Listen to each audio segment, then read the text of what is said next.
From the headquarters of Tell Us Your English in Quito, Ecuador, this is From the South, and I am Soini Gray.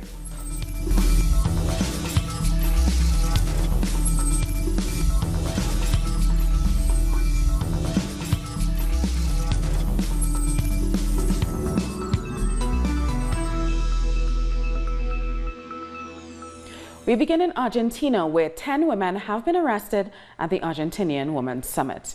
A number of women were wounded by rubber bullets. Several others were dragged by the police and forced into police cars. Prior to the arrest, the second day of the summit had been held entirely peacefully. The organizers of the summit held the local government responsible for not protecting them from violence. More than 50,000 women are taking part in this plurinational summit to promote reproductive health programs and legislation against gender violence. They're also promoting the elimination of all kinds of discrimination based on gender and the right to have safe and free abortions. We are joined live from the summit in Trelew in Argentina by Lisa Burul. She's a feminist radio journalist and a member of the popular education team Pañuelos en Rebeldia. Hello Lisa, thank you so much for joining us. First of all, can you tell us about the arrest last night? Why did the police behave like that? Yeah, I can tell you a little bit. First of all, denounce that they tried to dampen our strength and our, we call it a feminist tide, our strength as feminist movement. It was a really big march, over 3 kilometers of women and dissident identities. We are more than 50,000 people there in this march, and at the end of the march, police arrested some women.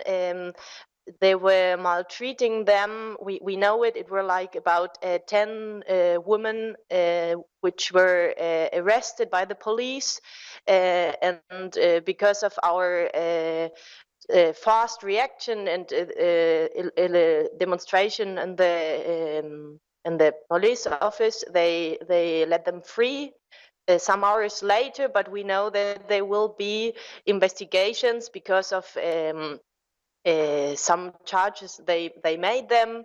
It was a pacific and really nice march, and we tried to communicate that it was a really big encounter, it was a big march, and they will not win communicating only some incidents after the march. And we also denounced the maltreats and the brutal repression. There were 2 women also in the hospital because of the repression, the police repression. But our strength is going on, and we celebrate this really big march in more than 50,000 people. And Lisa, really quickly, yeah, this I is needed our... to ask you if you can summarize for us some of the main issues at the summit. Yeah, so our big issue this year was the willingness to declare this encounter plurinational. We have a really big fight for the Mapuche, the indigenous territory here in the south of Argentina, usurped by the big landowners and multinational companies. We denounced the criminalization of our Mapuche sisters, and we also continue the fight for legalization for the abortion. These were the main themes in this encounter. So Lisa, you were also part of the feminist forum that protested against the G20 women's group. Could you tell us what issues you all had with the G20's women's forum, and why you had an alternative women's forum?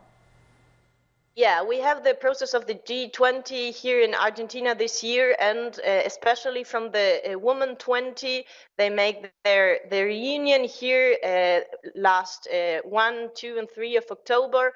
And like the feminists, the Argentinian feminists, and also Latin American feminists, we consider that the proposal of gender politics are intend to take our concepts, to take our vision of the world, we are really clear that they don't represent us. The proposals and politics are not a solution for our problems, and so we created an alternative encounter to discuss our needs, to discuss the politics we really need, and to denounce also the politics of the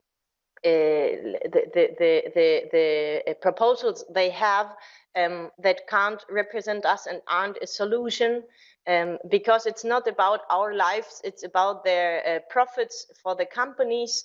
And the model of a successful woman is a model that can't be a possibility for our women living in the land, for our indigenous people, our Afro-descent people. And so we built our own encounter to create real alternatives. Thank you so much, Lisa Bull from Panuelos in Rebeldia, for talking to us. We appreciate your comments. Thank you very much. Early on Sunday, the second flight from Buenos Aires, Argentina, with Venezuelan migrants on board, landed in Caracas as part of the Venezuelan government's return to the homeland plan. For Antonio, going back to his birthplace now seems realistic. He's one of many Venezuelans returning so he can be reunited with his family. The main reason is that I miss my family so much, but I also miss my country after being here for a long time. For me, it is important to analyze Argentina's political and social situation. I am against the abuse and discrimination against not only Venezuelans, but also against other migrants.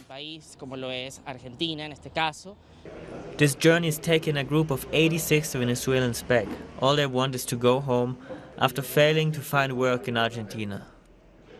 I'm so thankful. Since last year I was looking forward to going home, but I couldn't. Now my dream is being fulfilled and I'm here to go back to my beautiful country.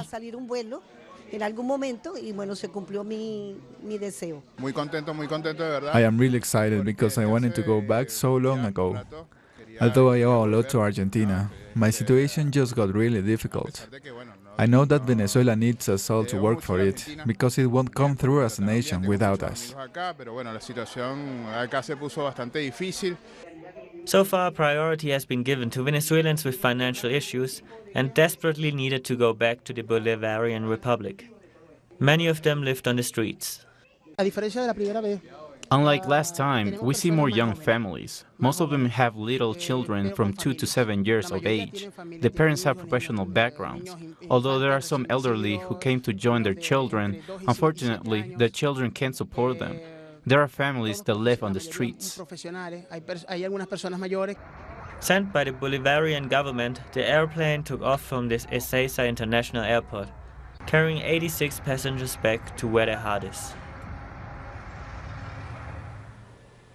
According to WikiLeaks, the Ecuadorian government has partially lifted the communication ban on its founder, Julian Assange. Assange's phone and internet connection are being restored, and he will also be allowed to receive visitors. The government had cut his communication 7 months ago, alleging that Assange was interfering in Ecuador's foreign relations. He has been confined to the embassy in London for over 6 years. Pope Francis has officially made the late Salvadorian Archbishop Oscar Romero a saint. The ceremony was witnessed by thousands in St. Peter's Square and many more via video. During El Salvador's brutal military dictatorship, Romero called for an end to human rights abuses. He was murdered 38 years ago by a death squad while he was giving mass in the city of San Salvador. During the ceremony, Pope Francis wore the blood-stained rope belt that Romero wore when he was gunned down.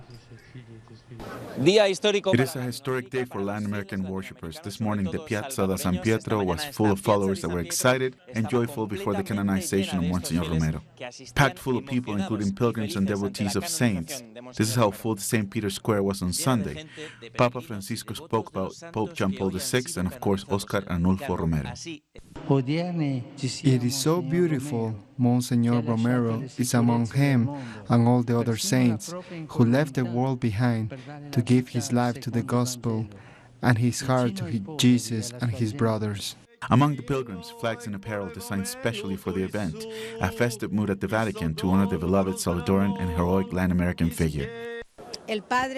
The father, the friend, the big brother, who stood by the Salvadorian people during the hardest and the most difficult moments, when we were slaughtered, when nobody showed mercy toward us. Monsignor Romero was the only one who raised his voice. Today, Saint Oscar Romero. Joy and also solemnity among the thousands of people who attended the ceremony, among them 7,000 Salvadorans, according to figures from the church who came from El Salvador or the diaspora, all united with the same spirit and sentiment. We are very pleased that the Roman Catholic Church has finally and officially acknowledged the great man he was, and he died believing in people, in justice for the ones who need it. It's something that inspires us. Not only were Latin American people present, but people from around the world, including from Spain, where the now saint has gained a large and devoted following. Well, it's very emotional, particularly yesterday when I arrived here to the square with this atmosphere, to see that he's finally being recognized by the church and by the entire world. And so really, I've just spent the day in tears. The faithful have waited 7 months since Pope Francis announced the canonization of Monsignor Romero back in March. 7 months of waiting for these faithfuls has certainly been worth it, with all the excitement they felt today. Thousands of people also gathered in El Salvador to celebrate the canonization. They filled the streets of the capital, San Salvador, to watch the broadcast live on a giant television screen at Gerardo Barrio Square. The Salvadorian Archbishop dedicated his life to saving the poor and the fight for social justice.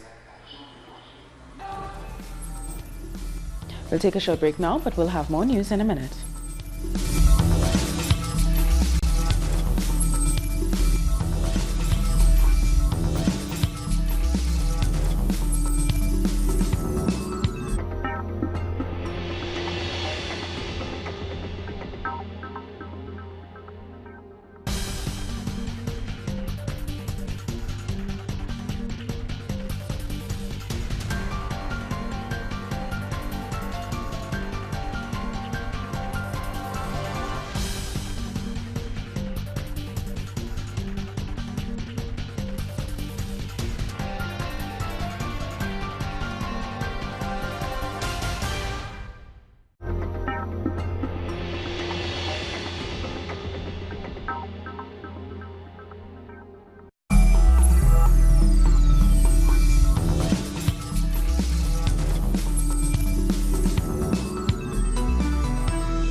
Welcome back. The Prime Minister of Barbados, Mia Mottley, has addressed the nation on the economic situation in the country.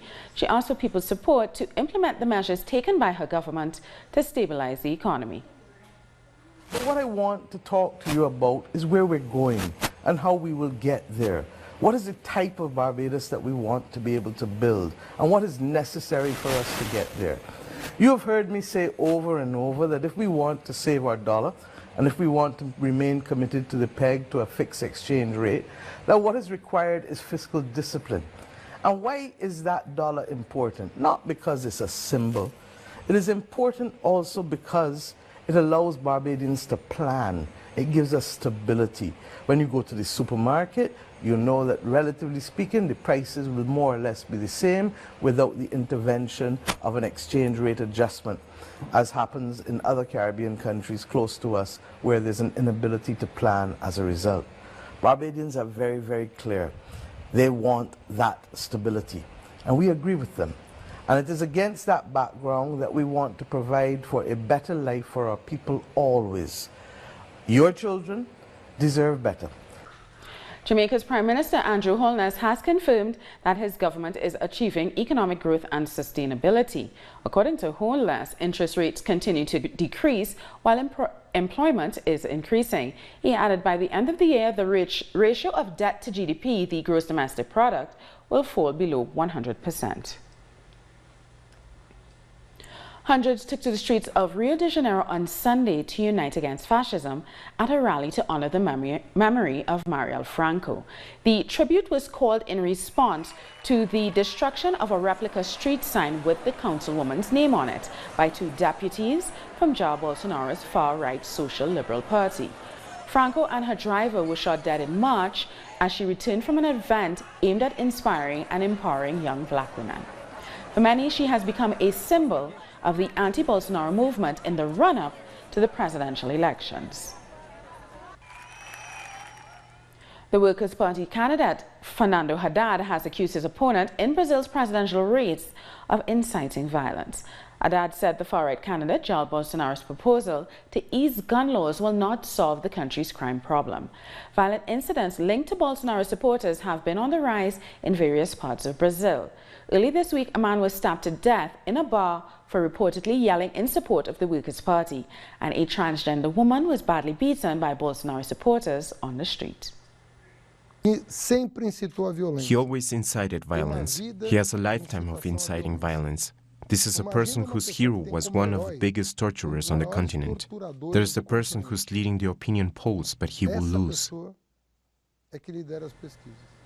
An environmental court in Chile has ordered the closure of a Canadian gold mine in the Atacama region. The mine is located at the border with Argentina and had previously operated in both countries. But following the court order, Canadian mining company Barrick will only be able to work in Argentina. Environmentalists have called the decision a great victory. And still in Chile, clashes erupted during a demonstration by members of the indigenous Mapuche community. Police fired water cannons against protesters. They were marching in Santiago to defend their rights and to urge the government to return the lands that were stolen from them.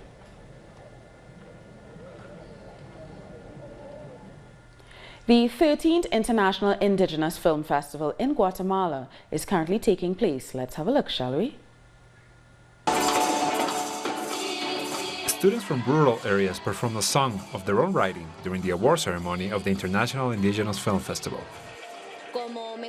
This is about rewarding and acknowledging outstanding indigenous filmmakers throughout Latin America and the world. We reward works that expose the people's realities, the genuine, real struggles from those communities. The films awarded during the festival are being showcased all across Guatemala until October 16th. This is the biggest platform of its kind in the continent, not only for films, but for other audiovisual products too.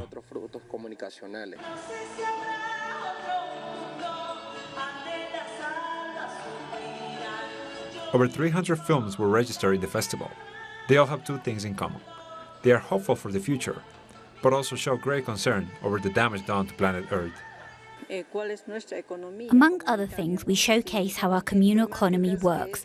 Through audiovisual media, we can make the fight for our rights visible. On a general level, there is great concern about Mother Earth and the growth of extractivist corporations. Members from the Indigenous Latin American Film Coordination, or CLACPI, announced that the next edition of the festival will take place in Ecuador. We'll take a short break now. World News is next.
Welcome back.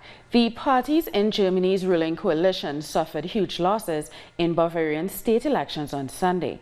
Chancellor Angela Merkel's conservative allies, the Christian Social Union, saw their vote drop by more than 10 points to 37%.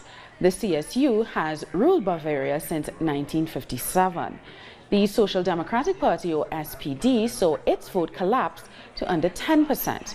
The Green Party made the biggest gains. It came second with just over 17%. It stood on a platform of open borders and the fight against climate change. The far-right AfD also did well and is set to enter the Bavarian Assembly for the first time. At least 46 people are still missing across the four U.S. states hit by Hurricane Michael last week. Search and rescue teams have deployed helicopters, heavy equipment and dogs to look for those trapped under destroyed buildings in the Florida towns of Mexico Beach and Panama City. So far, 18 deaths have been confirmed in the hurricane, which packed winds up to 250 kilometers per hour. Jordan and Syria have opened a vital border crossing 3 years after it was closed due to violence. The opening of the Nasib crossing will allow civilians to restart their businesses and meet their relatives across the border. Its closure in 2015 cut a crucial trade route. Hundreds of trucks transport goods every day between Turkey, Lebanon, and the Gulf. And now let's take a look at what else is making headlines around the world. A team of Turkish and Saudi investigators have begun to search the Saudi Arabian consulate in Istanbul. They are looking into the case of missing Saudi journalist Jamal Khashoggi. The Washington Post columnist and critic of the Saudi Crown Prince disappeared on the 2nd of October after entering the consulate. His alleged murder is strongly denied by Saudi Arabia, but it has provoked international outrage and threats of economic sanctions by Western allies.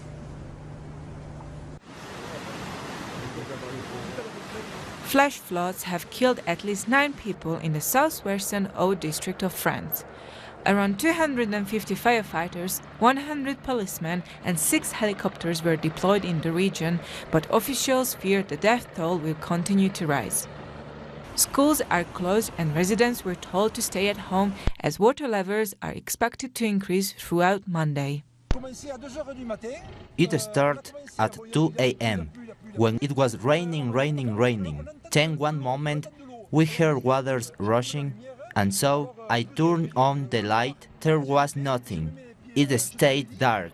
So what do? I get out of bed and I dip my feet in the water. I go towards the kitchen and try opening the door, but it was impossible. I forced it open, and then there was water up to my waist.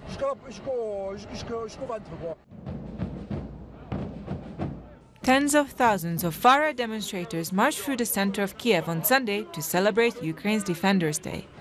The nationalist event came shortly after an Istanbul-based leading Orthodox patriarchate announced that it would recognize the Ukrainian Orthodox Church.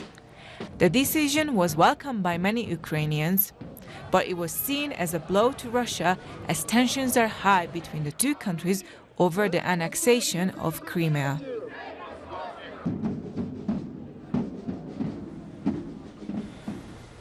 And with that, we've come to the end of this news brief. For these and many other stories, you can find them on our website at telestiotv.net/English. You can also join us on social media, Facebook, Twitter, and Instagram. For Tell Us Your English, I'm Sweeney Gray. Thank you for watching.